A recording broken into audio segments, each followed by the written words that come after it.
1. 8h39 sur Europe 1. Emmanuel Ducrot du journal L'Opinion en direct toute la semaine du Salon de l'Agriculture. Bonjour Emmanuel. Bonjour Dimitri, bonjour à tous. Alors nous sommes le 1er mars Emmanuel, une date cruciale chaque année pour le monde agricole et agroalimentaire.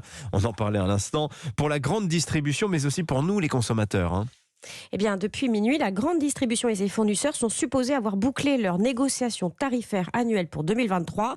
Alors, c'est un grand barnum, conflictuel, compliqué, pas très clair, mais bref, c'est donc à partir d'aujourd'hui qu'on devrait commencer à voir de fortes hausses des prix alimentaires dans les rayons. C'était 12% en 2022 selon l'INSEE, après 8 années sans hausse. Cette année, ce sera sans doute plus à partir du mois de mars. Ça va s'étaler sur les mois suivants. Mais pourquoi ? Qu'est-ce qui vous fait dire ça ? Eh bien, parce que les fournisseurs de la grande distribution et les agriculteurs ont vu tous leurs coûts de production flamber ces derniers mois, énergie, matières premières, céréales, transport, et que la loi Egalim prévoit une répercussion au moins pour les prix des matières agricoles dans les prix de revente aux distributeurs. Et tout ça, ça se discute lors de ces négociations annuelles. Les prix vont augmenter. De combien ? Eh bien, on va commencer à le savoir dans les prochains jours. Ouais, cette intention initialement louable de mieux rémunérer les agriculteurs, on voit que c'est peut-être en train de se transformer en piège inflationniste pour les consommateurs, Emmanuel. Et oui, parce que les discussions qui viennent de s'achever ont lieu pour 1 an. Ce que vous et moi paierons désormais en achetant nos yaourts, nos pâtes, nos biscuits, ce sont des prix composés sur des données des derniers mois. Une énergie au plus haut, des céréales à des sommets historiques, des huiles au prix de l'or et des œufs au prix du caviar. Tout ça, ça se répercute finalement dans le prix de votre paquet de gâteaux. Mais là, actuellement, le contexte est en train de changer.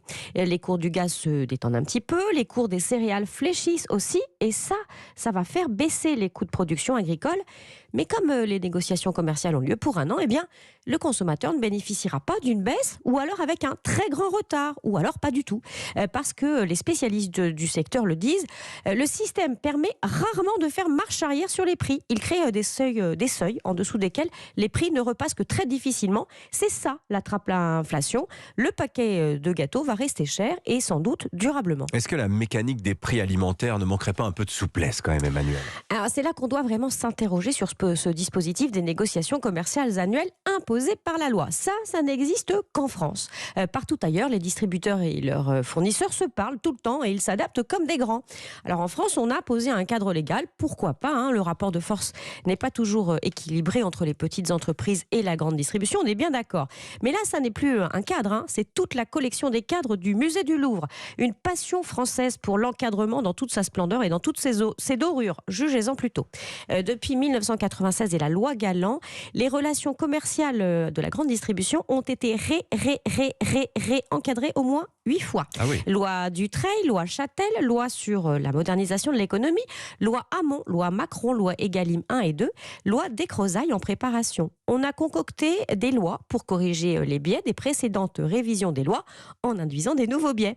Et on y a ajouté, pour faire bonne mesure, un observatoire des négociations commerciales, un médiateur des relations commerciales agricoles, un observatoire des prix et des marges, et j'en oublie. Alors ça, c'est un peu comme la recette d'un plat préparé. Vous voyez, plus la liste des ingrédients est longue, moins c'est bon pour la santé généralement. Et là, c'est pareil.